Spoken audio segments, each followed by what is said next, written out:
విశ్వాసులకు పనికిరాని సాక్ష్య సమూహం పేరుతో మనం చేసినటువంటి ఆ వీడియో ఏదైతే ఉందో దాంతో నాకు వచ్చిన క్లారిటీ ఏంటంటే పాపం క్రైస్తవానికి ఇంకా సువార్త అందలేదేమో, బైబిల్లో ఎసెన్స్ ఇంకా పూర్తిగా తెలియలేదు. పాపం స్వనీతి మీద ఆధారపడి స్వనీతి పరులుగా మారడానికి క్రీస్తుని నమ్ముకున్నారేమో, దేవుడు అనుగ్రహించే నీతి ఏంటి స్వనీతి ఏంటి ఇంకా తేడా తెలియలేదేమో అనేటువంటి అవగాహన నాకు వచ్చింది.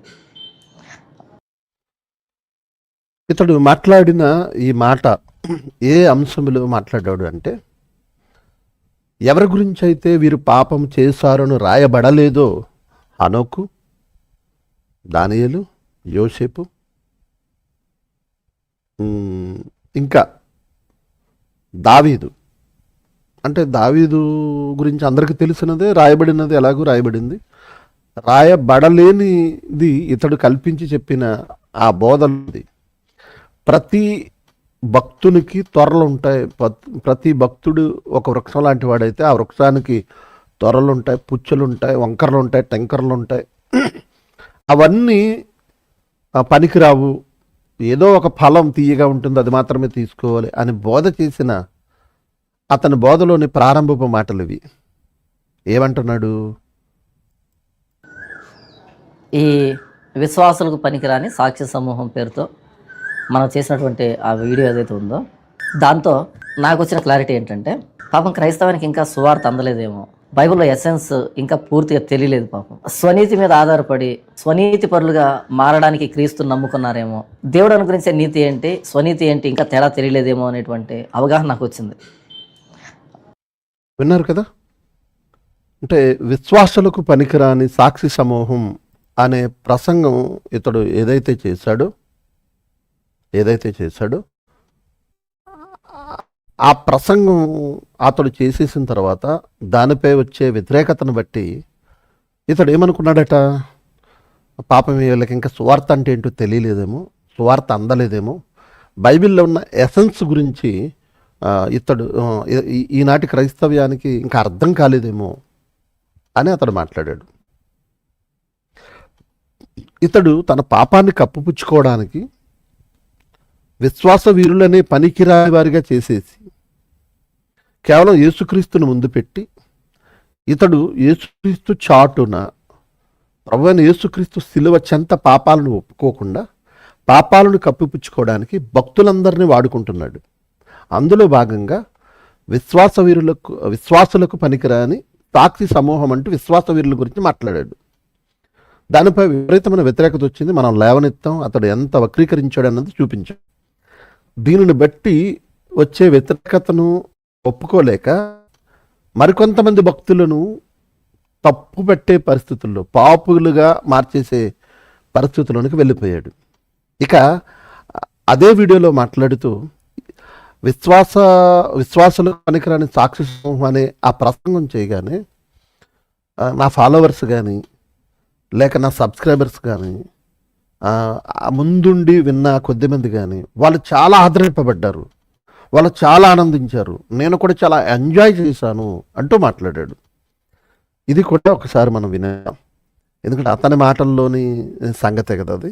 వార్త అన్నది, గాస్పల్ అనేది క్రిస్టియానిటీకి ప్రత్యేకించి 2026 లో ఉన్నటువంటి క్రిస్టియానిటీకి సువార్త అర్థం కాలేదు. కంప్లీట్ గా మిస్అండర్స్టాండ్ చేస్తున్నారు, దీన్ని అపార్థం చేస్తున్నారు అని అనిపించింది.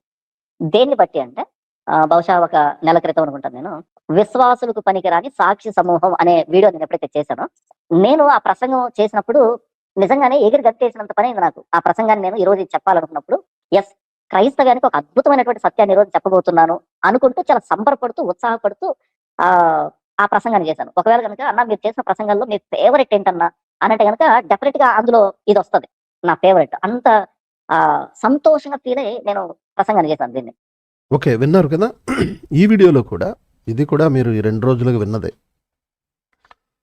4 రోజుల క్రితం అతడు చేసిన విశ్వాసులకు పనికిరాని సాక్షి సమూహం అనే ఆ ప్రసంగం క్రైస్తవ్యానికి అందించిన ఒక అద్భుతమైన ప్రసంగం అట. ఆ ప్రసంగం చేస్తున్నప్పుడు ఎగిరి గంతేశాడట. అది ఎందుకు ఇప్పుడు అది చెప్పాడంటే, ఈ 2026లో ఉన్న క్రైస్తవులకి, అంటే ఇప్పటి వరకు ఉన్న క్రైస్తవ్యానికి సువార్త అంటే ఏంటో తెలియలేదు. బహుశా సువార్త అంటే ఇది కదా అన్న సంగతి తెలియలేదని ఇతడు 2 ఏళ్ల నుండే మాట్లాడుతున్నాడట. 2 ఏళ్ల నుండే అతడు 2 ఏళ్ల క్రితం సువార్త అంటే ఏంటో తెలిసిందట. అప్పటి నుండి ప్రతి ప్రసంగంలోని ఆ ఫ్లేవర్ జతపరుస్తూ వాక్యం చెప్తున్నాడట. ఏంటి ఈ సారాంశం ఏంటి అనంటే 2 ఏళ్ల క్రితమే పాపంలో పడిపోయాడు.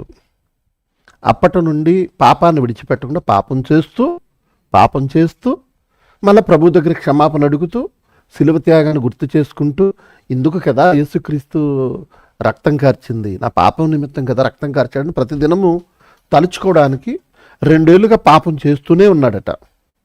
2 ఏళ్ళుగా పాపం చేస్తూ ప్రభువుని క్షమాపణ అడుగుతూ ఆ బాధ దుఃఖములో నుంచి, ఆ హృదయ వేదనలో నుంచి ఏడ్చి క్షమాపణ అడిగి మరలా వచ్చి ప్రసంగం చేసేవాడు. చేసేసాడు, ప్రసంగం అయిపోయింది. మరలా పాపం చేయడు, మరలా పాపానికి పశ్చాత్తాపడుతూ క్షమాపణ అడుగుతూ మరలా హృదయ వేదనతో నుండి ప్రభు పాదాలు పట్టుకుని ఏడ్చేవాడట. మరలా వచ్చి మరలా ప్రసంగం చేసేవాడట. అలా 2 ఏళ్ళుగా అతడు తాను అనుభవిస్తూ సువార్త అంటే ఇది కదా అని 2 ఏళ్ల క్రితం నుండి తెలుసుకుని ప్రకటించాడట. ఏంటి ఆ సువార్త? విశ్వాసులకు ఈ సాక్షి సమూహం, విశ్వాస వీరులు అనబడిన వారు ఉన్నారు కదా, వాళ్ళు ఎందుకు పనికిరారు. హేబేలు మొదలుకొని లేదా ఆదాము మొదలుకొని నీతివంతుడైన హేబేలు మొదలుకొని బైబిల్లో రాయబడిన ప్రతి భక్తుడు పాపం చేసిన వాడే. కాబట్టి మనం వాళ్ళని చూడకూడదు. యేసుక్రీస్తు వారు పాపం లేనివాడు, పాపం చేయనివాడు. ఇది అందరూ ఒప్పుకునేది, అందరూ చెప్పేది ఇదే. క్రీస్తు యొక్క ఘనత, ఆయన పరిశుద్ధుడు. సో మనము పాపం కలిగిన వారము, అంటే ప్రతి మనిషి పుట్టుకతో పాప స్వభావం కలిగిన వాడు. కాబట్టి పాపం చేసి లేకపోతే ప్రభువుకి మనకి తేడా ఉండదు అనే కోణంలోనికి ఇతడు వెళ్ళిపోయాడు. ఎందుకు వెళ్ళిపోయాడు అంటే పాపంలో పడిపోయాడు. ఇతడు మాట్లాడుతూ ఏమన్నాడో ఆ మాట చెప్పి నేను ముందుకు సాగిపోతానండి. ఒక ఉదాహరణ మీకు చెప్పాలి. ఏంటి ఇది అని అంటే, ఇప్పుడు ఎందరో ఆదరింపబడుతున్నారట, ఎందరో ఊరట చెందుతున్నారట ఈ ప్రసంగాలు విని. ఏ ప్రసంగాలు విని? ప్రతి మనిషి పాపం చేస్తాడు, అందరూ మనుషులే, నీతిమంతుడు ఒక్కడు లేడు, ఒకవేళ మనం పాపం చేయకపోతే యేసుక్రీస్తుకి మనకి తేడా ఏముంటుంది, ఆయన పరిశుద్ధుడు ఎలా కొనియాడబడతాడు, ఆయన విశ్వాసానికి కర్తగా ఎలా కొనియాడబడతాడు, మనం పాపం చేసినప్పటికీ ఆయనకి మనకి డిఫరెన్స్ ఉంటుంది అన్న కోణాన్ని ప్రజల్లో చెప్పడం వలన ప్రజలు చాలా ఊరట చెంది ఆదరణ పొందుతున్నారట. ఎలా ఆదరణ పొందారో మనం చూసారు కదా.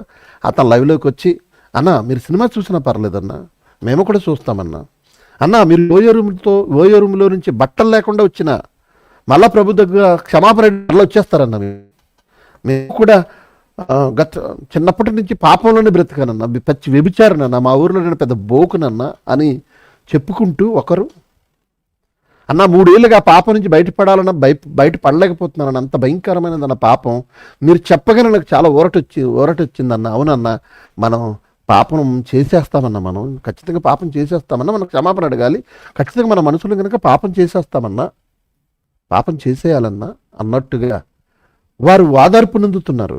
ఎవరు? పాపులు, పాపంలో ఉన్నవారు, పాపం అంటే ఎన్నాళ్ళు భయపడిన వారు, పాపం చేయకుండా ఉండాలి అని పట్టుదలగా ఉన్నవారితో సహితము వారు సహితము ఈరోజు పాపం చేయడానికి ముందుకు వచ్చేస్తున్నారు. భయం లేకుండా ఆనందంగా స్వీకరిస్తున్నారు. ఆనందంగా. నిజమండి, ఈరోజు మనిషిని పాపం చేయొద్దంటే బాధపడతాడు.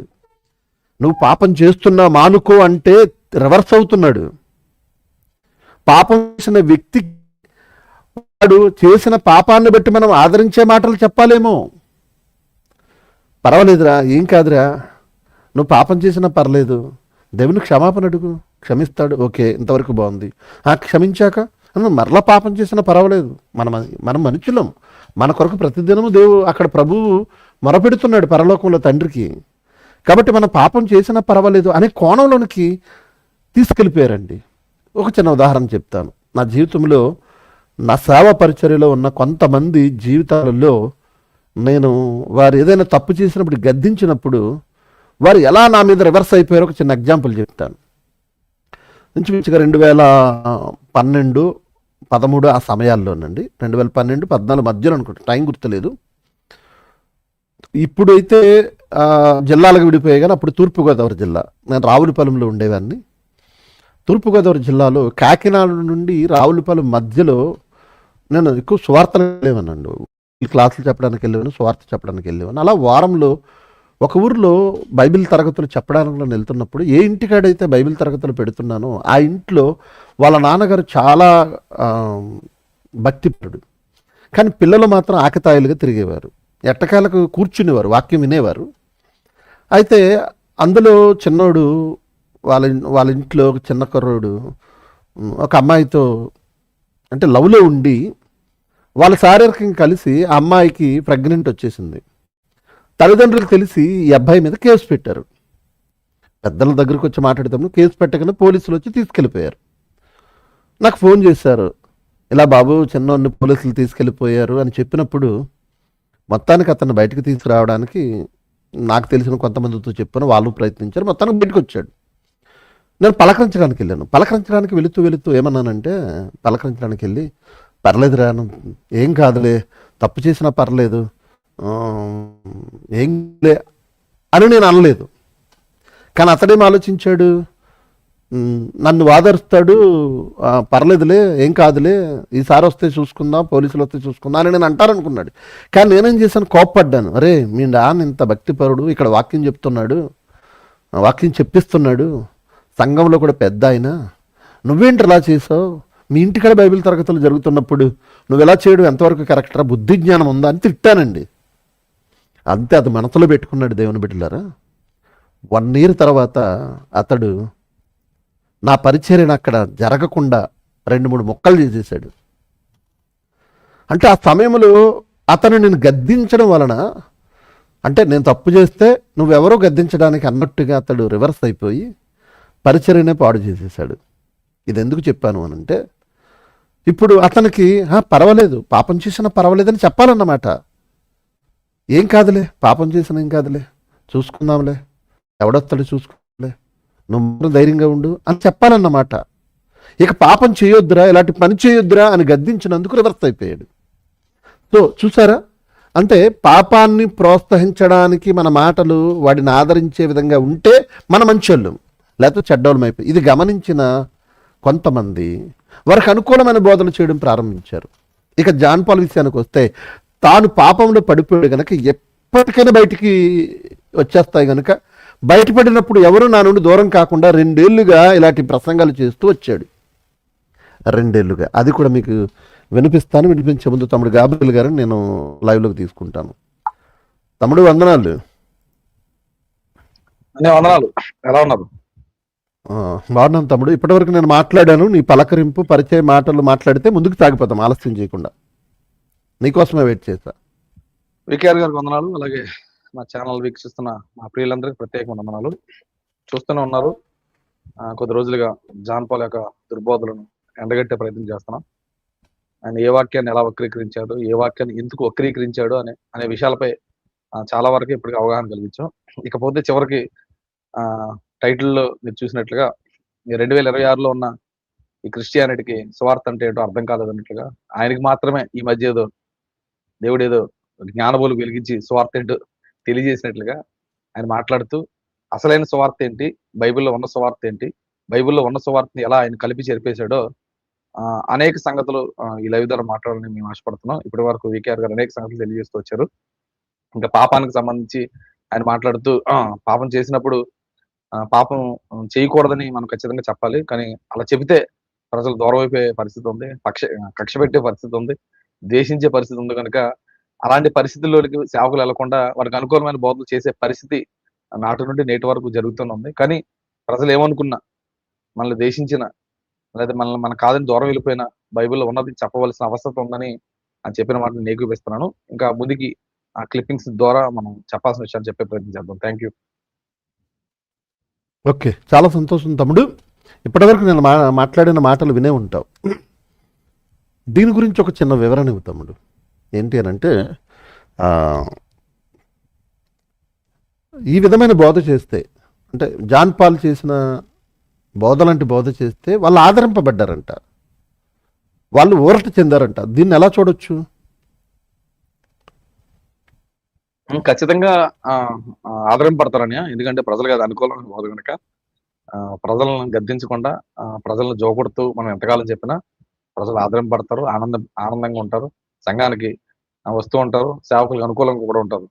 ఎప్పుడైతే మనం బోధ చేత గద్దించడం, ఖండించడం, తప్పుదిద్దడం ఎప్పుడైతే మనం చేస్తామో, బైబిల్ బోధన ఎప్పుడైతే చేస్తామో ప్రజలు ఖచ్చితంగా ఆ, ద్వేషిస్తారు, ఖచ్చితంగా దూరం అవుతారు. పైగా అసలు సిసలైన విషయం ఏంటంటే బైబిల్లో ఉన్న విషయాలు చెప్పినప్పుడే నిజంగా మనిషి ఆదరింపడతాడు.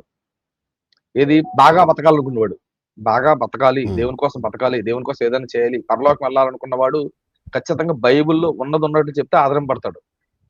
ఏముందలేండి, అందరితో పాటు గుంపులో గోవిందలో మన ప్రార్థనకు వెళ్ళాలి, రావాలి, ఎవడ పరలోకి చూశాడు, ఎవడ పరలోకి వెళ్తాడు లేదు, గ్యారెంటీ లేదు, ఏదో ఆడుతూ పాడుతూ ఏదో ప్రార్థనకు వచ్చి వెళ్ళాలి అనుకునే వారికి ఈ మాటలు నిజంగా వాళ్ళకి ఆదరణ కలిగిస్తాయి. కానీ పరలోకం వెళ్ళాలనుకున్న వాడికి మాత్రం బైబిల్లో ఉన్న సంగతి చెప్తేనే వాడు ఆదరింపడతాడు. అంటే వీళ్ళు అనుకూలమైన బోధకులను పోగు చేసుకున్నట్లుగా అనుకూలమైన బోధకుల్లో జాన్ పాల్ కూడా చేరిపోయాడు. ప్రజలకు అనుకూలమైన బోధ చేస్తున్నాడని చెప్పడంలో ఇందు మూలంగా ఎటువంటి సందేహం లేదు. నిజంగా సేవకులు, ఎక్కువ మంది సేవకులు, నేను ఏదో కొందరిని తప్పుపట్టే ప్రయత్నం చేయట్లేదు, కానీ ఎక్కువ మంది సేవకుల పరిస్థితి కూడా ఎలా ఉందంటే గట్టిగా చెప్తే మానేసే పరిస్థితి ఉందేమో, గట్టిగా చెప్తే రాకుండా చర్చికి రాకుండా సేవకుల మీద వ్యతిరేకమయ్యే పరిస్థితి ఉందేమో అనే ఆ పరిస్థితి ఈ రోజు క్రైస్తవ సమాజంలో ఉంది. ఎందుకంటే ఆ మధ్యకాలంలో నేను వ్యభిచారం నేరం కాదని టైటిల్ పెట్టి కొన్ని ప్రాంతాల్లో నేను మాట్లాడా. మా ప్రాంతంలో మాట్లాడినప్పుడు చాలా మంది సేవకులు నాతో చెప్పిన మాట ఏంటంటే, తమ్ముడు ఎక్సలెంట్ టైటిల్ పెట్టు, నువ్వు మాట్లాడు కుమ్మే అన్నారు. అన్న ఇదే టైటిల్ తో మీరు మాట్లాడొచ్చు కదా అంటే, ఇంకా మాట్లాడితే ఏమనుందా తమ్ముడు, ఎవరైనా ఉంటారా చర్చిలోని, ఆ మా కోసం చెప్పావని వాళ్ళు మమ్మల్ని పగబెట్టే పరిస్థితి ఉంటది, నువ్వు ఎవరిని లెక్క చేయవు గనక నువ్వు కుమ్మే తమ్ముడు అని వాళ్ళు నాతో మాట్లాడినప్పుడు నిజమే అనిపించింది నాకు. ఎందుకంటే నేను ఎందుకు తెగించానంటే, నా కాడు ఉన్నా లేకపోయినా బాగా ఉండేవాడే మంచోడు, నా కాడు ఉంటే చాలా నలుగురున్నా చాలు, ఈ పుట్టు వేస్ట్ అనుకునే మొండిగా వెళ్ళేవాడు నేను ఆ టైంలో. మొండిగా వెళ్తూ నా దగ్గర మంచోళ్ళు ఉంటే చాలు, బాగా బతకాలనుకుని నలుగురున్నా చాలు అనుకున్న ఉద్దేశంతో అలాంటి టైటిల్తో గట్టిగా మాట్లాడుతుండేవాడిని. కానీ సేవకులు ఆ విషయాన్ని వింటున్నప్పుడు ఆనందించారు, టైటిల్ పెట్టినప్పుడు ఆనందించారు, కానీ వాళ్ళ సంఘాల్లో చెప్పుకునే పరిస్థితి లేదు, ఆ వాతావరణం లేదు. ఎందుకంటే అన్ని సంఘాల్లో ఇలాంటి వాళ్ళు కొంతమంది ఉంటారు కనుక సేవకులకు ఆ విషయాలు తెలుస్తూ ఉంటాయి కనుక మా కొరకు ఈ ప్రసంగం చెప్పాడని వారు నొచ్చుకొని బాధపడి సంఘానికి సేవకుడు దూరం అయిపోయే పరిస్థితి ఉంటుందని చెప్పకుండా ఆ ప్రసంగాలు చెప్పకుండా ఆగిపోయిన ఉన్నారు. కొంతమంది కొంతమంది చెప్తేనేమో వెళ్ళిపోయే పరిస్థితి ఉంది. ఇక జాన్ పాల్ ఏం చేసేటంటే తెలివిగా, ఎందుకు విశ్వాసులతో మనకి ఇబ్బంది, నా కాడి నుంచి వెళ్ళిపోవడం, సంఘం నుంచి వెళ్ళిపోవడం, ఎందుకు లేదు, అతడు పాపంలో పడిపోయాడు గనక ఇది డిఫరెంట్ మళ్ళా. అదే ఎందుకు ఈ గోలంతా ఎందుకు, హ్యాపీగా పాపం చేసిన ఏం కాదు, అందరూ పాపం చేస్తారు కదా, భక్తులే పాపం చేశారు అని తెలివిగా ఆ ప్రజలతో ఇబ్బంది లేకుండా తన అనుకూలమైన బోధ చేశాడు. అసలు చెప్పకుండా ఉమ్, ఉండడం, పాపం చేయొద్దని చెప్పకుండా ఉండడం అనుకూలమైన బోధే, పాపం చేసినా ఉమ్, పర్వాలేదు అని చెప్పడం కూడా అనుకూలమైన బోధే. నేను రెండు విషయాలు చెప్తున్నాడు ఆయన. పాపం ఉమ్, ఉమ్, చెయ్యొద్దు అని ఖచ్చితంగా చెప్పకుండా చేసే బోధ కూడా అనుకూలమైన బోధే, పాపం చేసినా ఉమ్, పర్వాలేదు అని చెప్పే బోధ కూడా అనుకూలమైన బోధే. చాలా మంది ఏం చేయట్లేదంటే పాపం చేయొద్దని ఖచ్చితంగా చెప్పట్లేదు, భయపడి ఇతగాడి ఉమ్, తెగించి ఒక అడుగు ముందుకేసి పాపం చేసినా పర్వాలేదు అన్నాడు. ఉమ్, చేయొద్దు అని చెప్పకుండా ఉన్నవారు అనుకూల బోధకులే, చేసినా పర్వాలేదు అని చెప్పి ఇతగాడు కూడా అనుకూలమైన బోధకుడే. ఉమ్. నేనేమంటానంటే ప్రజలు మన దగ్గరికి వస్తున్న వారు బాగా బతకడమే, వారిని ఖచ్చితంగా పరలోకం తీసుకెళ్లాలన్న ఒక మంచి ఉద్దేశాలతో సేవ చేసే ఏ సేవకుడైనా సరే పాపం చేయొద్దని చెప్తాడని, పాపం చేయకూడదని చెప్తాడని. ఉమ్. కనుక ఓకే, మనోడు ఓకే, అనుకూలమైన బోధ చేశాడని చెప్పడానికి నేను ఈ విషయాలను చెప్పానండి. Thank you. ఓకే, చాలా సంతోషం. అయితే తమ్ముడు, ఆ, వాళ్ళ మిస్సెస్ దగ్గర పాపం చేశానని ఒప్పుకొని దేవుడు నన్ను విడిచిపెట్టేశాడు అని మాట్లాడాడు కదా. ఇది ఎప్పటి నుంచి జరుగుతుంది? 2 ఏళ్ళుగా ఆ, దేవుడు అతన్ని విడిచిపెట్టేశాడు తమ్ముడు. అది అతని అనుచరులు గమనించలేకపోయారు. అతడు గమనించి నటించాడు ప్రజల ముందు. కొంతమంది గమనించి బయటకు వచ్చేసారు, ఒక 2 నెలలుగా బయటకు వచ్చేసారు. 2 ఏళ్ళుగా అతడు కొనసాగుతున్నాడు. ఇది గుర్తుపెట్టుకోండి, ఎందుకు చెప్పాను. అతడు తన నోటంట చెప్తున్నాడు, ఎలా అతడు దేవుడి నుంచి దూరం అయిపోయినప్పుడు అపవాది పట్టి పీడించేసిందో అనేది ఆల్రెడీ మీరు విన్నదే. మరొక్కసారి నేను మీకు జ్ఞాపకం చేస్తాను. అప్పటి నుంచే సువార్త అంటే ఏంటో అతనికి అర్థమైందంట. నుంచి నా జీవితం అపవాది ఎప్పుడైతే దాడి చేయడం ప్రారంభించాడో అప్పటి నుంచి, ఎప్పుడైతే 2 సంవత్సరాల క్రితం నుంచి నా జీవితం అపవాది ఎప్పుడైతే దాడి చేయడం ప్రారంభించాడో అప్పటి నుంచి ఒరిజినల్ గాస్పుల్ ఏంటి, సువార్త అంటే ఏంటి, శుభవార్త అంటే ఏంటి, ఎవరికి అది శుభవార్త, ఏ పరిస్థితిలో శుభవార్త అది, ఆ ఫ్రాగ్రెన్స్ అనేది ప్రతి ప్రసంగానికి అంటుకుంది. ఆ అంటే 2 ఏళ్ల క్రితం వరకు ఇతడు 2016లో సేవలోకి వచ్చాడట. 2019లో నుంచి 2019 నుండి సోషల్ మీడియాలో కనపడ్డాడట. 2019లో సోషల్ మీడియాలో కనపడినప్పుడు ఒక 2 ఏళ్ల పాటు నార్మల్గా మెసేజ్లు చేసేవాడు, ప్రసంగాలు చేసేవాడు యూట్యూబ్లో. కానీ ఎవరు పట్టించుకోలేదు, ఎవరు చూసేవారు కాదు. అప్పుడు ఇతడు ఏం చేశాడంటే క్రైస్తవ్యంలో పాపులర్ ప్రీచర్స్ను లేదా సువార్థికులను ఎవరు గొప్పవారిగా కనబడుతున్నారో క్రైస్తవ సమాజంలో వాళ్ళను విమర్శించడం మొదలుపెట్టాడు. అప్పుడు అందరి దృష్టి తన మీదకి తిరిగింది. ఎప్పుడైతే తిరిగిందో వాళ్ళు అబ్బో ఇతడే నిజమైన సేవకుడు, ఇతడే గొప్ప సేవకుడు అన్న ఉద్దేశంతో డబ్బులు పంపించడం బాగా అలవాటు చేశారు. వేలకు వేలు డబ్బులు. అప్పటి వరకు వాళ్ళ మిస్సెస్ ఉద్యోగం మీద ఆధారపడి బతికేవాడు. వాళ్ళ మిస్సెస్ నిలబెట్టింది, వాళ్ళ భార్య నిలబెట్టింది. అయితే ఎప్పుడైతే ఇతనికి డబ్బులు రావడం మొదలుపెట్టి జల్సాలు చేయది అలవాటు చేసుకున్నాడు. పాపంలో పడిపోవడానికి అవకాశం కుదిరింది. పడిపోయాడు, 2 ఏళ్ళుగా పడిపోయాడు. 2 ఏళ్ల నుండి సాతాను పట్టి పీడిస్తుందని అతడి నోటంట అతని ప్రసంగంలో అతని సబ్స్క్రైబర్స్ చెప్తున్నాడు. చూడండి, అంటే 2 ఏళ్ల నుండి అపవాది ఇతన్ని పట్టి పీడిస్తుంది అని అంటే 2 ఏళ్ల క్రితమే ఇతడు పాపంలో పడిపోయాడు అన్నది పక్కా క్లియర్. అందులో ఎటువంటి సందేహం లేదు. మేము అతన్ని నిందించడం లేదు, అతని మీద నేరాలు మోపడం లేదు, అర్థమైపోతుంది. చూడండి, ఎప్పుడైతే 2 సంవత్సరాల క్రితం నుంచి నా జీవితం అపవాది ఎప్పుడైతే దాడి చేయడం ప్రారంభించాడో అప్పటి నుంచి ఒరిజినల్ గాస్పుల్ ఏంటి, సువార్త అంటే ఏంటి, శుభవార్త అంటే ఏంటి, ఎవరికి అది శుభవార్త, ఏ పరిస్థితిలో శుభవార్త అది, ఆ ఫ్రాగ్రెన్స్ అనేది ప్రతి ప్రసంగానికి అంటుకుంది. 2 ఏళ్ల నుండి అపవాది పట్టి పీడిస్తే, 2 ఏళ్ల నుండి అపవాది పట్టి పీడిస్తూ ఉంటే ఒరిజినల్ గాస్పుల్ వస్తుందా అండి? సాతాను పట్టి పీడిస్తే ఒరిజినల్ గాస్పుల్ వస్తుందా? క్రీస్తు సువార్త వస్తుందా? మరి ఒక సువార్త వస్తుందా? మీరు ఆలోచించండి. అంటే 2 ఏళ్ల క్రితం అనగా 2023 అంటున్నాడు అతడు. అది కూడా చెప్పాడు ముందు. ఆ 2023 వరకు, 2016 నుండి 2023 వరకు, అంటే 7 ఏళ్ల పాటు ఇతడికి సువార్త అంటే ఏంటో తెలియదా? అప్పటి వరకు ప్రకటించింది సువార్త కాదనుకున్నాడా? ఎప్పుడైతే 2 ఏళ్ళగా అపవాది పట్టి పీడిస్తుందో అప్పటి నుండి ఒరిజినల్ గాస్పల్, ఆ ఫ్లేవర్, ఆ ఫ్రాగ్రెన్స్ దేనికి అంటుకుందట? 2 ఏళ్ల నుండి ప్రతి ప్రసంగానికి అంటిస్తూ మాట్లాడుతున్నాడట. ఒరిజినల్ గాస్పల్ ఏంటి? ఒరిజినల్ గాస్పల్ ఎవరికి అవసరం? సువార్త ఎప్పుడు అవసరం అంటే పాపం చేసినప్పుడు అవసరం, పాపం చేసినప్పుడు అవసరం అంటున్నాడు. ఇంకా మీరు ఈరోజు ట్విస్ట్ల మీద ట్విస్ట్లు మీరు చూస్తారండి, వండర్ఫుల్గా ఉంటుంది. ఈరోజు మీరు ఏదో ఇలా వాక్యాలు చెప్పేస్తున్నారు అనుకోకండి. దేవుని వాక్యముతో మిమ్మల్ని ఈరోజు మంత్రముగ్ధుల్ని చేయాలి, దేవునికి మరింత దగ్గర చేయాలి. మీ గురించి దేవుడు ఆలోచిస్తున్న విధానాన్ని మీకు తెలియజేయాలి.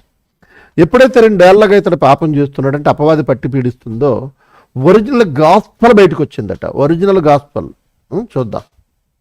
ఆ వేదిక మీద చెప్తున్నప్పుడు అనుభవిస్తూ చెప్పడం నాకు అర్థమైంది. 2 సంవత్సరాల క్రితం 2024 23 అనుకో, అప్పుడు మోకరించి ఒక ప్రార్థన చేశాను.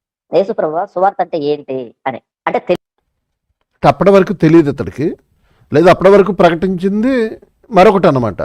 అంటే ఇప్పుడు ప్రకటిస్తున్నది ఒరిజినల్ అనుకుంటున్నాడు, కానీ ఇప్పుడు ప్రకటించిందే క్రీస్తు సువార్త కాదన్న సంగతి మనకు అర్థమవుద్దు. ముందు తెలియదన్నా మీకు అని అనొద్దు, లేఖనాలను గుర్తుకు తెచ్చుకుంటూ అంటే తెలియదన్నా మీకు అని అనొద్దు, లేఖనాలను గుర్తుకు తెచ్చుకుంటూ ఆ ఫ్లేవర్ అర్థమవుతున్నప్పుడు ఇది కదా సువార్త అంటే, ఇది కదా బైబిల్ చెప్పింది. కానీ బయట ఏంటి? స్వనీతి పరులు తయారు చేస్తున్నారు.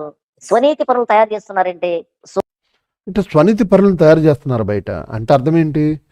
నేను నా పాపముల నుండి నేను కడగబడ్డాను, పరిశుద్ధ సంఘంలో చేర్చబడ్డాను, పరిశుద్ధ సంఘములో పరిశుద్ధులతో కలిసి నేను ప్రయాణిస్తూ నా పరిశుద్ధతను కాపాడుకోవాలి, నా పరిశుద్ధతను ఇంకా నా పరిశుద్ధతలో ఎదగాలి అని ముందుకు సాగడం స్వనీతి పరుల లక్షణమా? నేను పాపిని, నా పాపం నుండి ప్రభువైన యేసుక్రీస్తు వారు తన సిలువలో కార్చి, తన రక్తము కార్చి మమ్మల్ని కడిగాడు, తన రక్తం వలన ఏర్పరిచిన సంఘములో మమ్మల్ని చేర్చాడు. బాప్తిస్మం ద్వారా మరలా మేము నూతనంగా జన్మించి కొనసాగాలి, పరిశుద్ధుల జాబితాలో కొనసాగాలి, పాపం చేయకుండా ముందుకు సాగాలి. ఇది కదా. అంటే ఇది స్వనీతి పరులను తయారు చేయడమా? అంటే స్వనీతి పరులు అంటే ఎవరు? ఇతడు లాంటి వాడు కదా, నేనే గొప్పవాడిని, నా అంత నీతిమంతులు లేడు, నేను తప్ప ఎవరు మంచోళ్ళు కాదు అని అనుకోవడం కదా స్వనీతి. మొన్నటి వరకు ఇతడు అలాగే చెప్పాడు కదా. ప్రతి అన్యుల వేదిక మీద, ప్రతి యూట్యూబ్ ఛానల్లో ఇంటర్వ్యూకి వెళ్ళిన ప్రతిసారి ఏ పాస్టర్ మంచోడు కదా, నేనే మంచోడని చెప్పుకున్నాడు, నేనే గొప్పని చెప్పుకున్నాడు. కానీ ఈరోజు అంటున్నాడు ఏంటి, అందరి మీద నెపం మోపుతున్నాడు. స్వనీతి పరులను తయారు చేస్తున్నారేంటి, స్వనీతి పరులను తయారు చేస్తున్నారేంటి బయట, గాస్పల్ అంటే ఇది కదా అంటూ, అంటే పాపంలో పడిపోయి పాపంలో బతుకుతూ పాపం చేస్తూ దేవుని క్షమాపణ అడుగుతూ మరలా రావడం, మరలా పాపం చేయడం, మరలా యేసుక్రీస్తుని క్షమాపణ రావడం, మరలా బయటకు రావడం, ఇదట ఒరిజినల్ గాస్పల్. పాపం చేస్తూ ఉంటేనే కదా దాని ఫ్లేవర్ అంటే ఏంటో తెలుస్తుందట. సువార్త ఆ మాధుర్యం ఏంటి, ఆ బ్యూటీ ఏంటి సువార్తలో, యేసు శిలువలో. కానీ స్వనీతి పరులు తయారు చేస్తారేంటి అని కొత్త కొత్త కోణాలు అన్వేషించాను, ప్రభు నేర్పించాడు. అయితే నాకున్న నిరీక్షణ ఏంటంటే, తుఫాను చెలరేగింది నా జీవితంలో. అది ఈ రోజు కాదు, ఇది 2 సంవత్సరాల పైగా తుఫాను చెలరేగింది. నా దోణి ఆకాశం ఎత్తు లేస్తుంది, అగాధంలో పడిపోతుంది, ఇలా ఉంది, దిక్కు తెలియట్లేదు, నా ప్రయత్నాలు ఏవి పని చేయట్లేదు. అయితే ఒక ధైర్యంతో ముందుకెళ్తున్నా. అదేంటంటే నా దోణిలో క్రీస్తు పడుకొని ఉన్నాడు. ఒక రోజు 2 ఏళ్ళుగా జరుగుతుంది ఇదేనండి, మీరు గమనించండి. 2 ఏళ్ళుగా అతని జీవితంలో తుఫాను చెలరేగింది. అంటే పాపంలో పడిపోయాడని పరోక్షంగా చెప్తున్నాడు అంతే. సాతాను పట్టి పీడిస్తుంది. అప్పుడు సువార్త, అసలైన సువార్త, కొత్త కొత్త కోణాలు ఏంటి, ఆ కొత్త కొత్త కోణాలు భక్తుల్ని తప్పుదోవ పట్టించడం. కొత్త కొత్త కోణాలు ఏంటి, విశ్వాస వీరులు కూడా పాపులే అని చెప్పడం. పాపము చేశాడు అని రాయబడని హేబేలు గురించి కానీ, హనోకు గురించి కానీ, యోసేపు గురించి కానీ, వాళ్ళు కూడా పాపం చేసిన వారే, కాకపోతే రాయబడలేదు అని భక్తుల్ని అడ్డు పెట్టుకోవడం అనేది, ఇలాంటి బోధ చేయడం అనేది ప్రారంభించాడు. తమ్ముడు, ఒక్కసారి నువ్వు దీని గురించి కొద్దిసేపు మాట్లాడితే నేను గంటల ప్రకాష్ గారి చేత ముట్టుకెళ్ళి వేస్తాను ఇప్పుడు ఇతడికి. ఆయన చెప్తున్నప్పుడు పాపం చేస్తూ పడిపోతుంటే ఆ సువార్త ఫ్లేవర్ అదే అన్నట్టు చెప్తున్నాడు. పైగా ఏం చెప్తున్నాడు అంటే, ఆయన ఎదురు చెప్పుకుంటే పోతే బాగును, కానీ ఏమంటాడు, మిగతా వాళ్ళందరూ స్వనీతి పనులు తయారు చేస్తారంట. అంటే స్వనీతి పనులు అంటే ఆయన భాషలోని పాపం చేయకుండా బతకాలి, పరిశుద్ధంగా బతకాలి అనే బోధ స్వనీతి పనులు తయారు చేసే బోధ అంట. ఈయన చెప్పే బోధ ఏంటి, పాపం చేసిన ఏం కాదు, పాపం చేసిన పడ్డాం కదా మళ్ళీ అన్న కడుకో, పాపం చేసిన ఏం కాదు, పాపం చేసావా పడితే మళ్ళీ లేచి కడుకో అనేది సరైన బోధ అంట. పాపం చేయకుండా బతకండి, పరిశుద్ధులుగా జీవించాలి, మన పాపం చేయకూడదు, ప్రభు దగ్గరికి వచ్చిన దగ్గర మళ్ళీ మన పాపం చేయకూడదు అని చెప్పి అలా విశ్వాసంలో పెంచే బోధ, విశ్వాసం తయారు చేసే బోధ అంట. స్వనీతి పనులు తయారు చేసే బోధ అంట. నాకు అర్థమైన విషయం అదేనండి. ఆయన తెలుగుగా ఏం చెప్తున్నాడంటే, పాపం చేయొద్దు అని చెప్పే బోధ స్వనీతి బోధ, పాపం చేసినా పర్వాలేదనే బోధ మాత్రం కరెక్ట్ అయిన బోధ. అదే దాన్ని ఏమంటాడంటే బ్యూటీ అంట, సువార్తలో బ్యూటీ అంట, సువార్తకి ఫ్లేవర్ అదేనంట. యాక్చువల్ గా సువార్త ఎవరికనే, లోపలికి వచ్చినట్టుగా, సంఘంలోకి వచ్చినట్టుగా సువార్త సర్వలోకానికి కదా, బయటోడు కదా. అని ప్రభుని నమ్మి లోపలికి రావరా, నీ పాపం పోతుందని బయటోడు కదా చెప్పే సువార్త. లోపలోడు కూడా నీ పాపం పోతుంది, ప్రభు నీ కోసం చచ్చిపోయాడు అని లోపలోడు కూడా ఇంకా అదే. ఎల్కేజీ కూడా చెప్పే అదే కదా ప్రారంభ పాఠాలేనా ఇప్పుడు. నిజం తమ్ముడు, నిజం. ఇప్పుడు లోపలికి లోపలికి వస్తారు. లోపలికి వచ్చినోడితో ఏం చెప్తున్నాడు, ఇంకా మీరు అక్కడే ఉంటారా, హెబ్రీ పత్రిక చదువుతున్నాడని. హెబ్రీ పత్రిక జస్ట్ అవసరం మేరకు మనం విషయంలోకి వెళ్దాం. అవసరం మేరకు 5వ అధ్యాయం 11 నుంచి కొన్ని వచనాలు చదువుతున్నాడని. ఇందుని గురించి మేము చెప్పవలసిన అనేక సంగతులు ఉండవు, కానీ మీరు వినిటికి మొదలైనందున వాటిని విశదపడితే కష్టము. కాలం బట్టి చూస్తే మీరు బోధకులుగా ఉండవలసిన వారే ఉండగా, దైవోక్తులో మొదటి మూల పాఠంలో కూడా మరలా మీకు బోధించాల్సి వచ్చును. మీరు ఇప్పుడు దేవుళ్ళలోకి వచ్చి ఎదుగుతూ ఉన్నప్పుడు బోధకులుగా మారాలి, గొప్ప సంగతులు నేర్చుకునే వరకు ఉండాలి, గొప్ప సంగతి చెప్పే వరకు ఉండాలి. ఇంకా మీకు మూలపాఠాలు చెప్పే పరిస్థితిలో ఉన్నారేంటి అని చెప్తూ ఏమన్నాడు, మీరు పాలు తాగవలసిన వారే కానీ బలమైన ఆహారం తినవారు కారు, మరియు పాలు త్రాగు ప్రతివాడు శిశువే కనుక నీతి వాక్య విషయంలో అనుభవం లేనివాడు ఉన్నాడు. వయసు వచ్చిన వారు అనుభవం చేత మేలు కీడులు వివేచించుటకు సాధకము చేయబడి జ్ఞానాంధ్రములు కలిగి ఉన్నారు కనుక బలమైన ఆహారం వారికి తగున అన్నాడు. అంటే సంఘంలోనికి వచ్చిన వాడు బలమైన ఆహారం తినాలి, బలమైన ఆహారం తినేవాడుగా ఉండాలి. ఇంకా సువార్త ఏంటి, అసలు లోపలోడు సువార్త ఏంటి, చనిపోయి తిరిగి లేచాడు ప్రభు అని లోపలోడు చెప్పడం ఏంటి, అది నమ్మే కదా లోపలికి వచ్చాడు. అంటే సువార్త ఎవరికి చెప్తున్నాడు, మనోడు లోపలికి వచ్చినాడు సువార్త చెప్తున్నాడు. అంటే బయటికి వెళ్ళి లోపలికి వచ్చిన వాళ్ళు ఎవరు, పాపం చేసేవాళ్ళే, ప్రతిరోజు పాపం చేసేవాళ్ళు. చూడండి ఎంత దారి మళ్ళిస్తున్నాడో, ఎంత తెలివిగా మన రూట్ మళ్ళిస్తున్నాడో. సువార్త ఫ్లేవర్ ఇదా? ఉమ్. సువార్త ఉమ్. ఫ్లేవర్ ఇదా? లోపలికి వచ్చినాడు ఇంకా సువార్తలో ఉన్నాడు కాదు, వాడు బలమైన ఆహారం తినేవాడుగా మారాలి.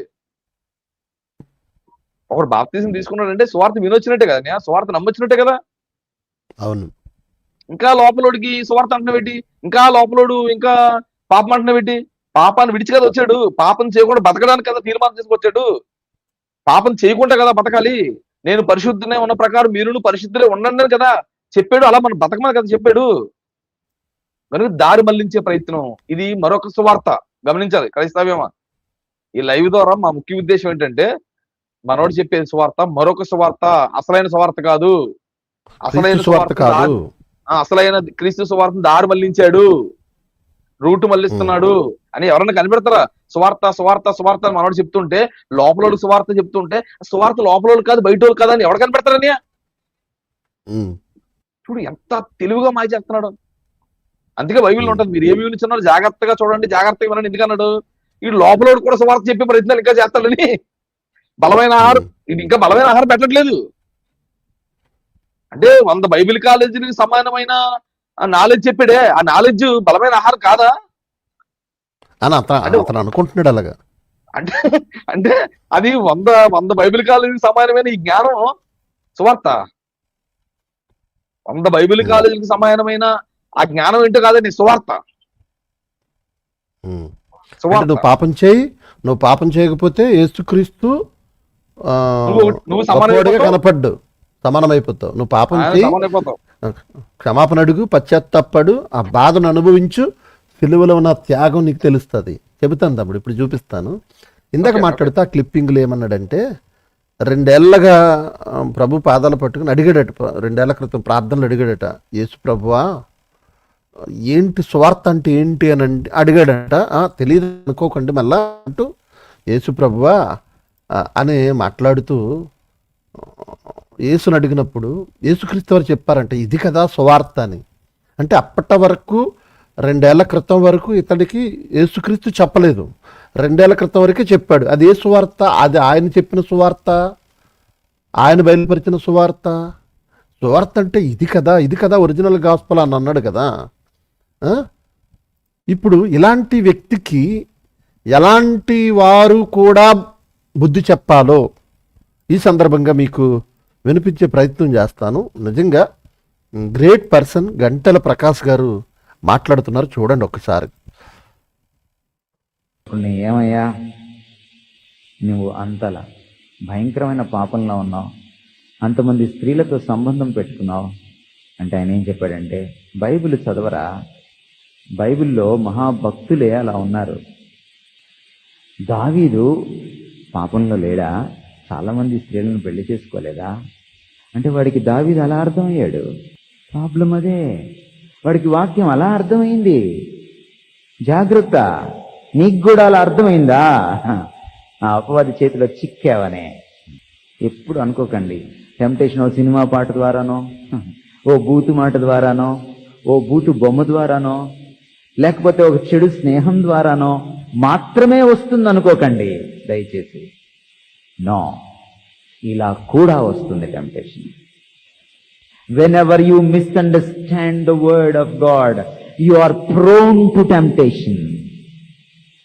నువ్వు ఎప్పుడైతే దేవుని వాక్యాన్ని అపార్థం చేసుకోవడం మొదలెట్టావో, నువ్వు శోధనకు అతి దగ్గరగా ఉన్నావని, ఏ క్షణమైనా అందులో పడిపోతావని అర్థం.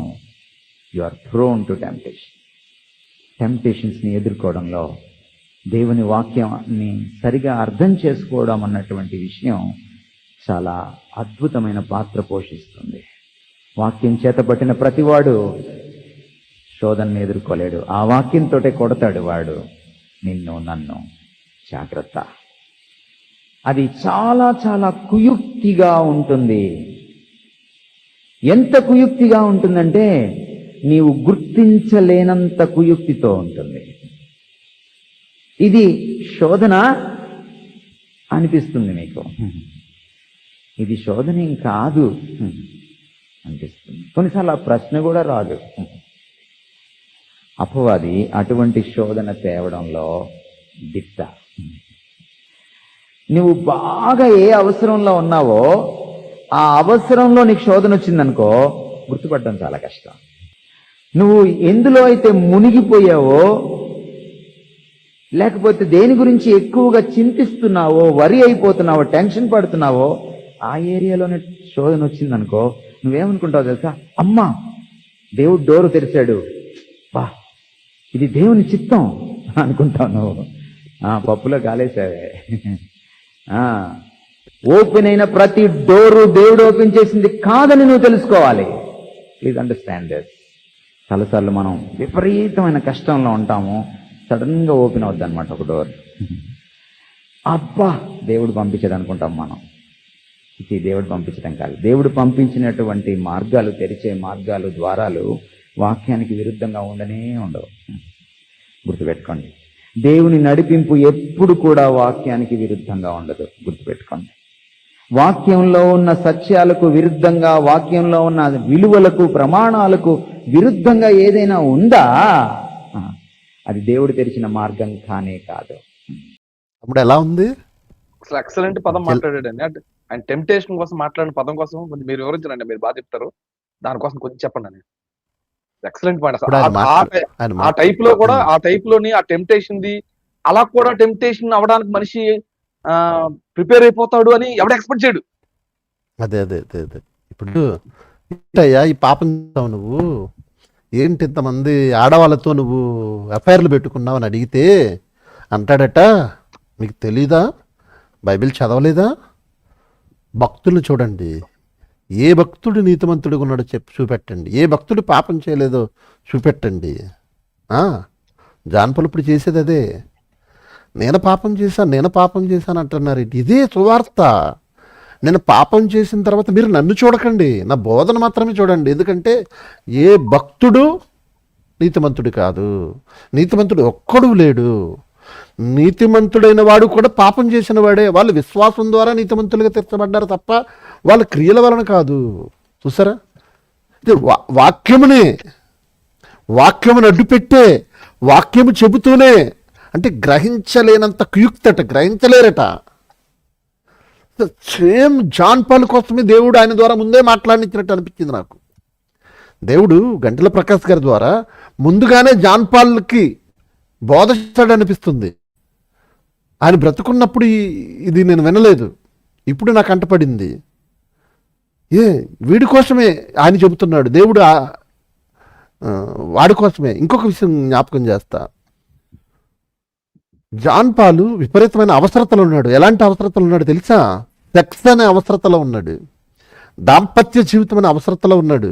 ఎందుకు? భార్య వారమంతా దూరంగా ఉంటుంది.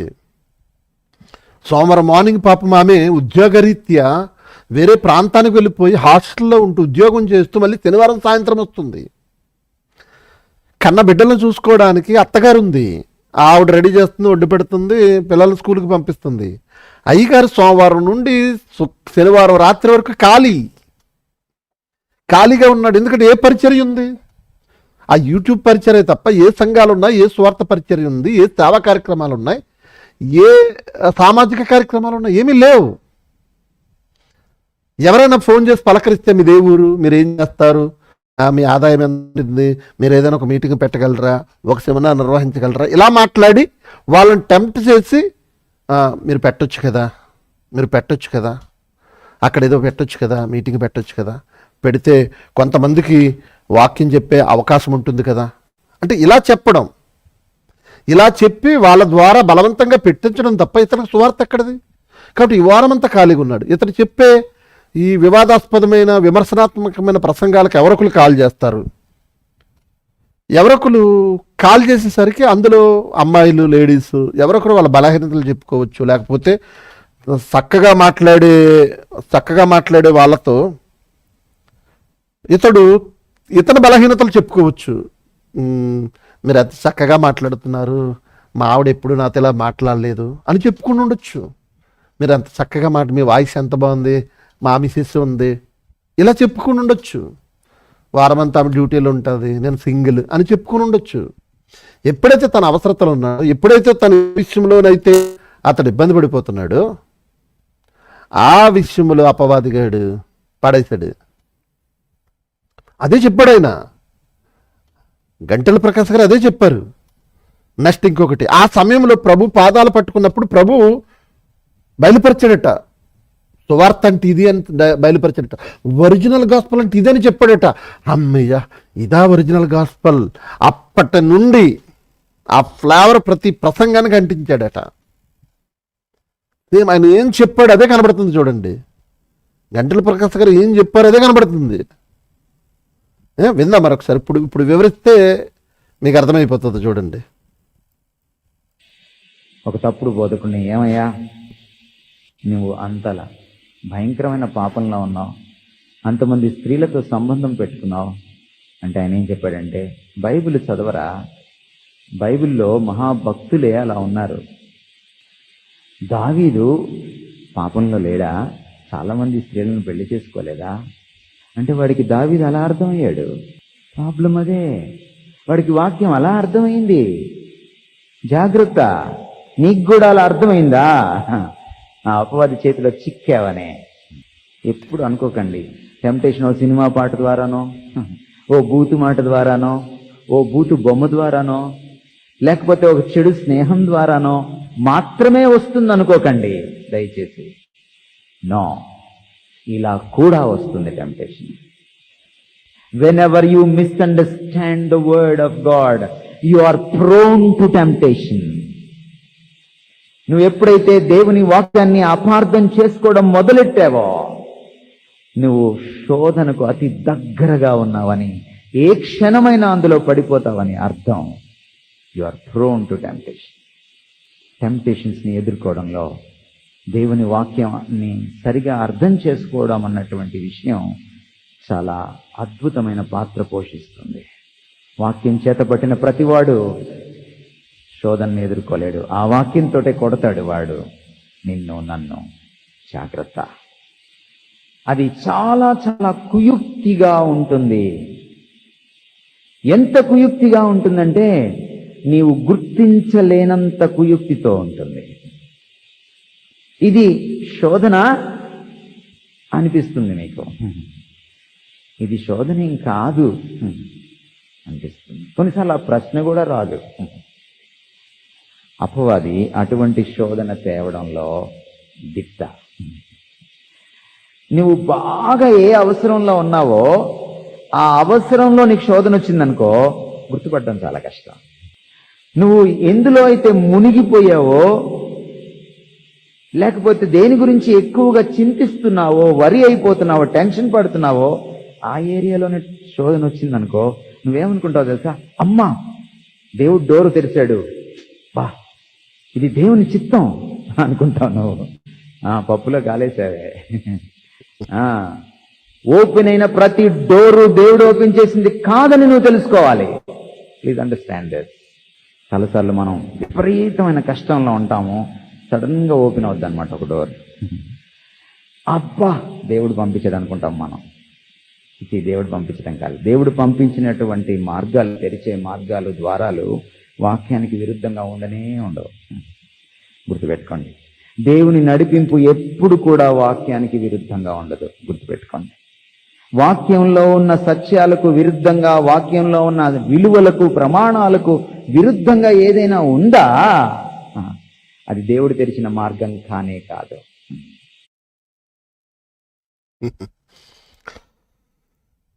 తమ్ముడు, ఆయన చెప్పిన మాటలు జాన్ పాల్కి ఎంత చక్కగా సూట్ అవుతున్నాయో ప్రజలందరూ గమనించండి.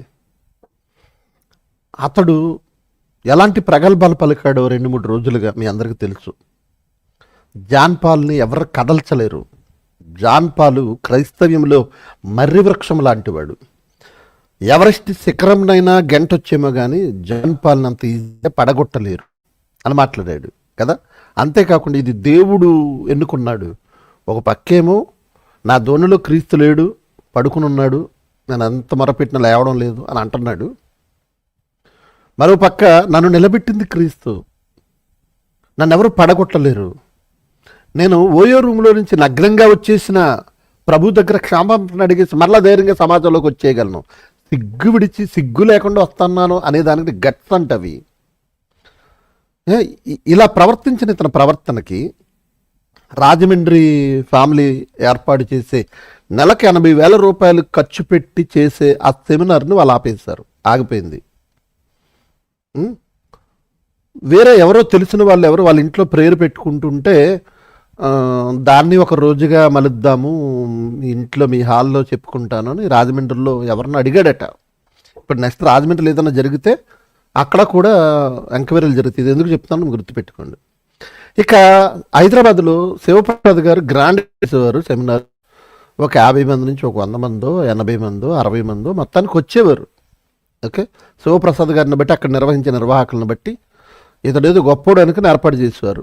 ఆయన్ని దూరం చేసుకున్నాడు, ఆయన చెడ్డగా చిత్రీకరించాడు, తన పాపాలను ఆయన ఎక్కడ బయట పెట్టేసాడని అతని మీద ఇష్టానుసారంగా ప్రేలాపనలు పేలాడు. సో ఇప్పుడు హైదరాబాదులో వాక్యం చెప్పడానికి అవకాశం లేదు. ఎవరో వాళ్ళ ఇంట్లో ఈవినింగ్ టైం 2 గంటల ప్రేయర్ పెట్టుకుంటారట. ఇప్పుడు వాళ్ళని ఒకరోజు సెమినార్గా చేస్తే బాగుంటుంది కదా, మీరు ఏర్పాటు చేయొచ్చు కదా అని బ్రతిమలాడుకున్నాడు. మొత్తానికి మొన్న లైవ్లో కూడా చెప్పారట, హైదరాబాద్ వస్తున్నారు కదా అని చెప్పారట.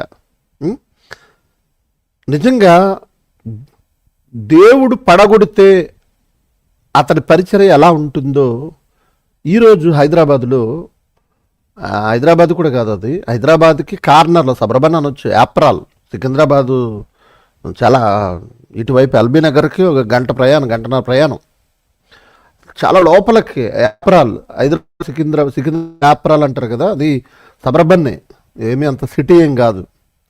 ఆ ప్రాంతంలో ఈరోజు 26వ తేదీ శుక్రవారం ఈరోజు సెమినార్ అని పోస్ట్ పెట్టాడు. ఈరోజు అక్కడ వాతావరణం ఎలా ఉందో ఒక్కసారి మీకు చూపిస్తాను, మీరు షాక్ అవుతారు.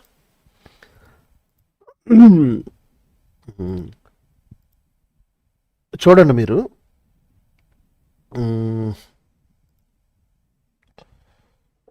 తమ్ముడు ఇది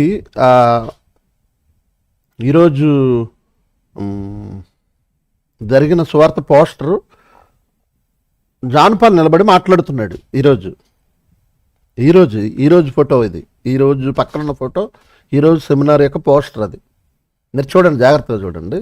ఇది ఎందుకు చూపిస్తున్నారో మీకు అర్థమవుద్ది. అడ్రస్ కూడా మీరు చూడండి, యాప్రాల్ కదా, యాప్రాల్ సికింద్రాబాద్. ఇప్పుడు ఇంకొక ఫోటో చూపిస్తాను మీకు, ఎంతమంది వచ్చారు.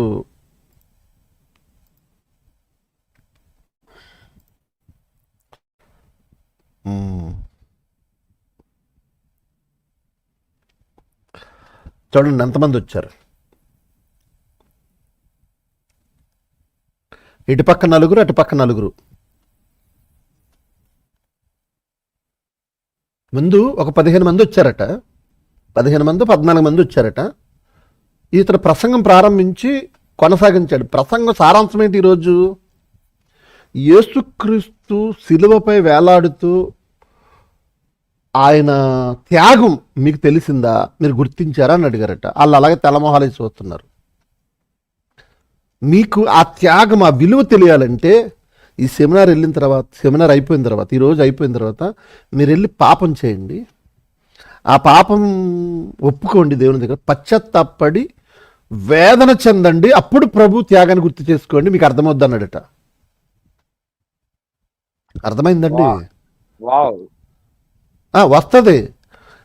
ఈరోజు జరిగిన ప్రసంగం గనక అతడు వీడియో రికార్డ్ అయింది గనక అతడు రిలీజ్ చేయకపోతే నేను రిలీజ్ చేస్తా.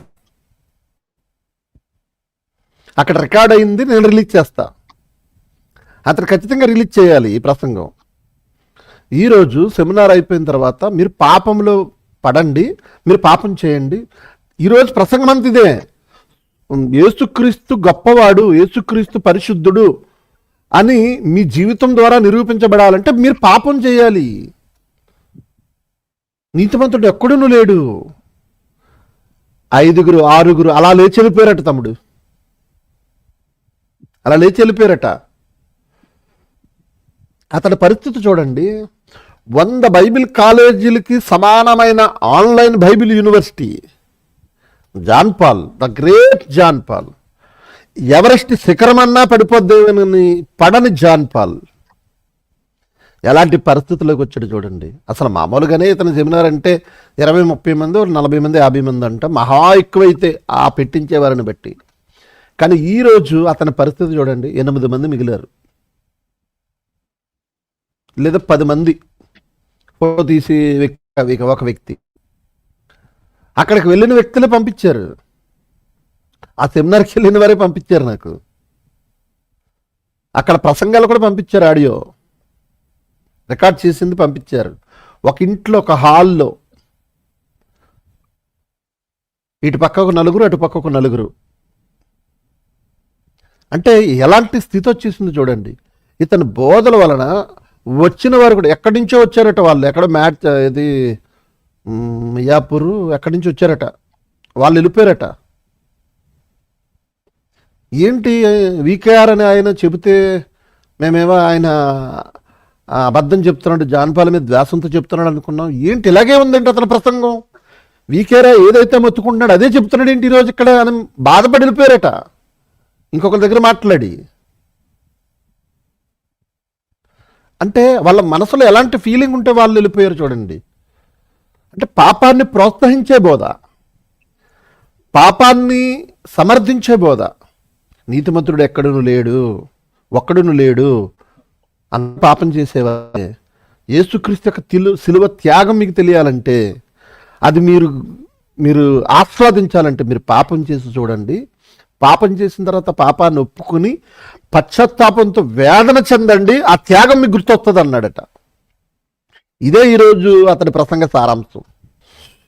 తమ్ముడు మాట్లాడు, ఏం చెప్పాలి? ఎక్కడ ఉండవలసినాడు, ఎక్కడికి వచ్చాడు, ఆయన పరిస్థితి ఏంటో పాపం ఆయనకి అర్థం అవ్వాలని. నిజంగా గంటల ప్రకాష్ గారు చెప్తున్నప్పుడు నిజంగా నేను కొంత షాక్ అయ్యానండి. ఎందుకు షాక్ అయ్యానంటే, ఈ మధ్యకాలంలో జాన్ పాల్ బోధలు ఏంటంటే సారాంశం మనందరికీ తెలిసిందే. ఒకసారి గుర్తు చేసి ముందుకు వెళ్ళే ప్రయత్నం చేస్తాం. పాపం చేసినా పర్వాలేదు, పాపం చేసిన తర్వాత మనం క్షమాపణ అడిగి మళ్ళీ మన దేవుడి దగ్గర నిలబడచ్చు. పాపం చేసినప్పుడు పెద్ద కంగారు పడాల్సిన అవసరం లేదు, ఎందుకంటే బైబిల్లో భక్తులందరూ పాపం చేశారు అన్న ఈ బోధకుడు నోట వినడం అన్నది నేనైతే ఫస్ట్ టైం అని చాలా ఆశ్చర్యపోయాను. నేనైతే ఫస్ట్ టైం. అయితే నాకు గంటల ప్రకాష్ గారు మాటలు వింటున్నప్పుడు ఈయన ముందే ఇలాంటి బోధలు విన్నాడు ఆయన. నేను జాన్ పాల్ దగ్గర ఈ బోధ విన్నాను, ఎక్కడ నేను వెళ్ళలేదు. అంటే ఇలాంటి బోధన సమాజంలో అయితే ఉందైతే అలాంటి బోధన ఆయన ముందుగానే విన్నాడేమో, కనిపెట్టాడేమో, పసిగట్టాడేమో, లేదా అలాంటి బోధలు వస్తాయని ఆయన ఎక్స్పెక్ట్ చేసాడేమో. ఆయన గుర్తించి ఇలాంటి బోధలు వస్తాయి జాగ్రత్త అని ఆయన ముందుగానే ఆయన చెప్పి చనిపోక ముందే ఆ ప్రసంగం ఆయన చెప్పి అది యూట్యూబ్ లో మనకు అవైలబిలిటీలో ఆయన పెట్టడం నిజంగా నాకు ఆశ్చర్యం కలుగుతుందని. అంటే ఇలాంటి బోధ విన్నప్పుడు నేను ఆశ్చర్యపోయాను అని ఆ మీట్లో ఉంది. మరణించినా మాట్లాడుతున్నాడు ఆయన, మరణించినా మాట్లాడుతున్నాడు. అంటే నేను జాన్ పాల్ ఒకడే ఇలాంటి బోధ చేస్తానని అనుకుంటున్నాను, కానీ చాలా మంది ఇలాంటి బోధ చేసే వాళ్ళు కొంతమంది ఉన్నారు అన్నట్లుగా ఆయన బోధన బట్టి నాకు ఒక విషయం అర్థమైందని. ఇంకా ఆయన ప్రసంగంలో విషయం ఏం చెప్పాడంటే, టెంప్టేషన్ కంట చెడ్డ వాటిని చూడడం వల్ల, చెడ్డ వాటిని వినడం వల్ల మాత్రమే టెంప్టేషన్ రాదు, అది దానివల్ల మాత్రం వస్తుందని అనుకుంటున్నారా? దానివల్ల మాత్రం వస్తుంది అనుకుంటున్నారా? భక్తులు కూడా పాపం చేశారు అన్న మాట విన్నప్పుడు, భక్తులు కూడా పాపం చేశారు, విశ్వాసవీరులు కూడా పాపం చేశారు, పాపం చేయనివాడు ఎవడు లేడు, పాపం చేసినా పర్వాలేదు అనే ఆ బోధ, ఆ టైప్ మాటలు వింటున్నప్పుడు కూడా మనిషి టెంప్టేషన్ అవుతాడంట. నేను పాపం చేయడానికి ప్రేరణ వచ్చేస్తుంది. ఏం కాదు కదా మరి, భక్తులు చేసినప్పుడు పాపం చేసినా ఏం కాదు అనుకున్నప్పుడు, విశ్వాసవీరులు చేశారు అన్నప్పుడు పాపం చేసినా పర్వాలేదు అని ఆ మాటలు వింటున్నప్పుడు టెంప్టేషన్ అవ్వడానికి అవకాశం ఉంటుందంట. నిజంగా అది ఎక్సలెంట్ పాయింట్ అనేది. సహజంగా మనం ఏం చెప్తుంటాం, సినిమాలు చూడొద్దు, లేదా చెడు చూడొద్దు, చెడు వినొద్దు, అవి చూడడం వల్ల మీకు టెంప్టేషన్ అవుతారు, లేదా పాడైపోతారని చెప్తుంటాం. కానీ కేవలం వాటి వల్ల కూడాను అవి మాత్రమే కాదు అంటున్నాడు ఆయన. అంటే వాటి వల్ల మాత్రమే టెంప్టేషన్ అవుతారు అనే బోధలు మాత్రమే మనం విన్నాం. వాటి వల్ల మాత్రమే కాదు, పాపం చేసినా పర్వాలేదని ఇలాంటి బోధలలో కూడా మనిషి చెడిపోతాడు. సహజంగానే చర్చిల్లో కానీ సంఘాల్లో, ఏ సంఘాల్లో ఇలా చెడును చూపించే సినిమాలకి, ఇలా చెడును వినిపించేవి పెద్దగా చూపించం, పాపం చేయడానికి అవకాశం ఉండదు చర్చికి వచ్చినాడు ఆ మాటలు విని. కానీ చర్చికి వచ్చిన వాడు కూడా టెంప్ట్ అవడానికి, చర్చికి వచ్చినాడు కూడా పాపం చేయడానికి అవకాశం ఉండడానికి ఇలాంటి బోధలు కారణం అవుతాయని ఆయన చెప్పిన మాట నిజంగా నాకు ఆశ్చర్యం కలిగిందని. నిజంగా జాన్ పాల్ చెప్తున్నప్పుడు ఎవరో నిన్న మీరు చూపించిన క్లిప్పింగ్ లోని వ్యక్తి ఎంజాయ్ చేస్తున్నాడు అని, ఎక్సలెంట్ ప్రసంగం అని, నేను పాపం చేశానని. నేను పాపం చేశానని. అంటే ఇప్పుడు వరకు జాన్పాల్ చెప్పే వరకు నేను పాపం చేశానని ప్రజలు చెప్పాడో నాకు తెలియదు కానీ జాన్పాల్ అంటాడు పాపం చేసి చెప్తున్నాడు, నేను చేస్తే తప్పేంటి, నేను చేసి చెప్తే తప్పేంటి అన్నట్లుగా దాన్ని గొప్పగా చెప్పుకుంటున్నాడు. ఆనందాన్ని వాళ్ళు వ్యక్తపరుస్తున్నట్టుగా నాకు అర్థమవుతుంది. ఇక జాన్పాలు సువార్త యొక్క ఫ్లేవర్ అర్థమైందని చెప్తున్నాడు కదా. ఎలా అర్థమైందంట ఆయనకు? అసలు సువార్త అంటే ఏంటని ప్రార్థన చేశాడంట. ఇంతకీ జాన్పాలు సువార్త అంటే ఏంటి దేవా అని ఎందుకు ప్రార్థన చేయాల్సి వచ్చింది? ఎందుకు ప్రార్థన చేయాల్సి వచ్చింది? నేను పాపంలోనే ఉన్నాను కదా, నేను పాపం చేస్తున్నాను కదా, నా పరిస్థితి ఏంటని, ఇలాగే బతుకుతున్నా పరలోకి వెళ్ళను, ఇలాగే నరకానికి వెళ్ళిపోతాను, నా పరిస్థితి ఏంటని ఆలోచిస్తున్నప్పుడు, మదన పడిపోతున్నప్పుడు, నాకేమైనా ఆప్షన్ లేదా, నాకు ఏదైనా అవకాశం లేదా, నాకు బయటపడడానికి ఏమైనా ఛాన్స్ లేదా అని ఆలోచనలో ఉన్నప్పుడు, ఏం చేయాలో తెలియని పరిస్థితిలో ఉన్నప్పుడు, దేవా నాకు ఏదైనా ఛాన్స్ ఉంటే బాగుండు పరలోకి వెళ్ళడానికి, లేదా నన్ను నేను సముదాయించుకోవడానికి ఏదైనా అవకాశం ఉంటే బాగుండు, లేదా నన్ను అడిగే వాళ్ళకి చక్కగా సమాధానం చెప్పడానికి ఏదైనా అవకాశం ఉంటే బాగుండు దేవా అని అనుకుని ప్రార్థన చేస్తుంటాడని.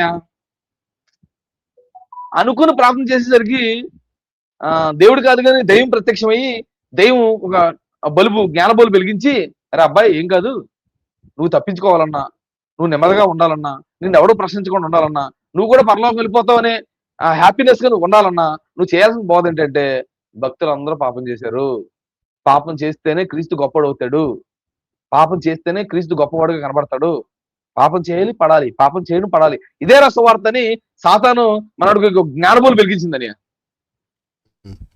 అలా అది దేవుడు అనుకున్నాడు, అది దేవుడు అనుకున్నాడు. ఎందుకంటే కొరింథీ పత్రికలో ఉంటది కదన్య, వెలుగుదూత వేషం ధరించుకొని వస్తారు కదా, ఆ వెలుగుదూత ఎవరు అనుకున్నాడంటే మనడు దేవుడు అనేసుకున్నాడు. దేవుడు అనేసుకొని వెంటనే ఆ సువార్త మనోడికి అర్థమైపోయింది. మరొక సువార్త అర్థమైపోయి వెంటనే వచ్చి ప్రజలు చెప్పడం ప్రారంభించాడు. ప్రజలు చెప్తున్నాడు, ప్రజలు అనుకూలమైన బోధకుని ప్రజలు ఆపేరు. ఈ బోధ చెప్పుకొని తనను తాను సర్దుమనించుకొని ఆ మనసును కుదిరిపరుచుకున్నాడు, ప్రశాంతంగా వెళ్తున్నాడు. అయితే అలా ప్రశాంతంగా వెళ్తున్నప్పుడు ఏమైందంటే అలాంటి బోధ ఒకటి జరుగుతుందని కొందరు కనిపెట్టేశారు. వాళ్ళు అడిగారో లేదు నాకు తెలియదు, దీని మీద వాళ్ళు విశ్లేషణ చేసారో తెలియదు, మనకు పంపించారు. మళ్ళీ రాళ్ళు మళ్ళీ మనసు అంతా అతలాకుతలం అయిపోయింది. ఇప్పుడు దేవా ఇలా కాదేవా మళ్ళీ సువార్త అంటే ఏంటో, నాకు ఆ సువార్త ఫ్యామిలీ ఏంటో మళ్ళీ నాకు తెలియజేదేవని మళ్ళీ 2-3 రోజుల క్రితం కూడా మళ్ళీ కళ్ళు పూసుకొని ప్రార్థన చేస్తే మళ్ళీ దేవుడు సాతాను మళ్ళీ జ్ఞానబోలు వెలిగించాడంట.